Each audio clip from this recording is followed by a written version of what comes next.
Hello everyone, চলে এসেছি আবার একটি ব্লগ নিয়ে। তো আমি বলেছিলাম যে চৈতি ছটের একটা সেকেন্ড পার্ট আমি দেবো, তো সেই সেকেন্ড পার্টটা দিতে আমার একটু বেশি সময় লেগে গেল। তো সেকেন্ড পার্টটা এই যে ভিডিওটা নিয়ে এসেছি, আশা করি তোমরা সবাই দেখবে। আর অবশ্যই লাইক, কমেন্ট অ্যান্ড শেয়ার করো, আর অবশ্যই সাবস্ক্রাইবটা করে দিও।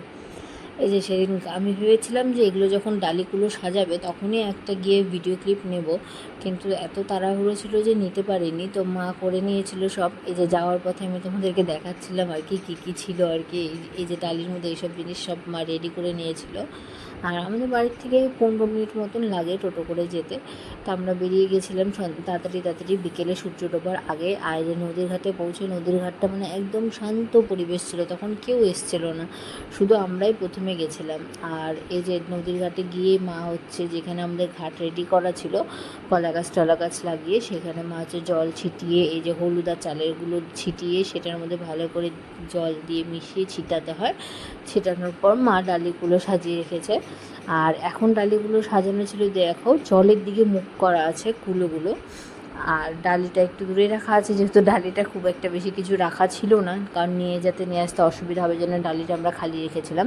আর কুলোগুলো সব জলের দিকে মুখ করে রাখা আছে। আর একটা ঘট রাখা আছে, সেটা দেখো মানে ডাঙ্গার দিকে মুখ করে রাখা আছে, সেটা কিন্তু এখন জলের দিকে নেই। আর এগুলো সকালের দিকে না ঠিক উল্টো হয়ে যাবে, কুলোগুলোর মুখ ঘুরিয়ে দেওয়া হবে, আর জলের যে কলসিটা আছে ঘরটা সেটা সামনে করে দেওয়া হবে। আর পুজোতে না, এই পুজোতে শুরু হওয়ার থেকে শুরু করে শেষ পর্যন্ত ধূপকাঠি, প্রদীপ আর ধূপ, গুঁড়া ধূপ আর কি, ঘুঁটার মধ্যে দিয়ে জ্বালিয়ে রাখতে হয়, সেটাই করা হচ্ছিল। আর যখন প্রথমে আমরা করছিলাম তখন না, মানে যখন গেছিলাম তখন তো কেবল যাওয়ার পর হঠাৎ করেই মানে কিছুক্ষণ পর দেখি ওয়েদারটা একটু ডাউন হচ্ছিলো। তো আমরা ভাবছিলাম তেমন কিছু না, হয়তো হালকা একটু মেঘলাই করেছে। কিন্তু এই যে দেখো আমার পিছনে নদীতে দেখলেই বুঝতে পারবে বৃষ্টি শুরু হয়ে গেছে। হঠাৎ করে বৃষ্টি শুরু হয়ে গেছে, এবার সূর্যকেও দেখা যাচ্ছিল না, মানে সূর্য পুরো ঢেকে গেছিলো মেঘে। হাওয়াও প্রচুর চলতে শুরু করেছিল, মানে প্রদীপ টদীপ কিছু জ্বলে রাখা যাচ্ছিল না, সব নিভে যাচ্ছিলো, এত জোরে হাওয়া শুরু হয়ে গেছিলো। তারপরে তো সূর্য দেখা যাচ্ছিলো না, তো আমরা ভাবছিলাম এবার কী করে পূজা হবে, কারণ সূর্য দেবতাকে দেখতে তো হয় জলের যখন নেমে পূজা করা হবে তখন। তো এই যে মা হচ্ছে স্নান করে চলে এসেছিলো, আমি এক এক করে মাকে সব জিনিস দেবো। আর এই পুজোতে এই ডালি ফুলগুলো কেউ একজন উপরে থেকে না, যারা যে উপোস করে তার হাতে দিতে হয়। তো সবসময় এটা আমার নানি করতো, ছোটো থেকে দেখতাম আমার নানি করে এসেছে, কিন্তু নানা মারা যাওয়ার পর থেকে নানি করে না, সেটা আমার দিদি করে। এবার দিদি যেহেতু এবার বালুরঘাটে নেই, তো সেই জন্য আমাকে করতে হচ্ছিলো। কিন্তু সিঁদুর পরাতে হয়, তো সেটা একজন সধবা মানুষ পরান, তো মাকে উনি পরিয়ে দিচ্ছিলেন, আমাদের পাশে ওনারা পূজা করছিলেন। এখানে আমরা ছাড়া আরও 3টা কি 4টা ফ্যামিলি পুজো করছিল।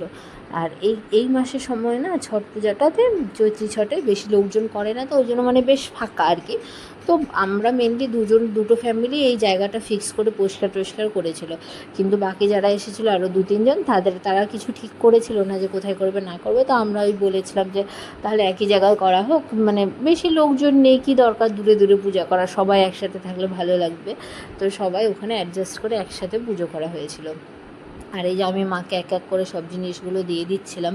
আর আমি মানে ছোটো থেকে দেখেছি দিতে, কিন্তু কোনো দিনও দেইনি, জীবনে প্রথমবার এরকম মানে পুজোর জিনিসগুলো মাকে হাতে দিচ্ছিলাম।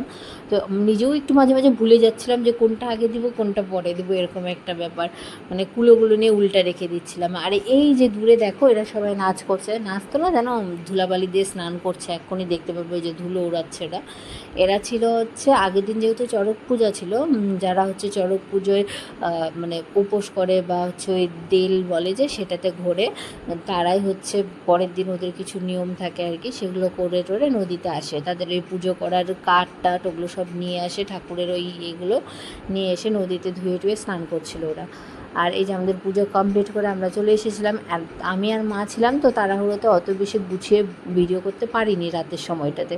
তো ভোরবেলা আমরা মোটামুটি 3টার দিকে উঠে ভালো করে রেডি হয়ে সকাল 4:30টার মধ্যে চলে গেছিলাম ঘাটে। ওই জন্য যখন প্রথমে ক্লিপটা নিয়েছি তখন বেশ অন্ধকার। আর এই যে দেখো নদীর চরগুলো কেমন ভেঙে গেছে।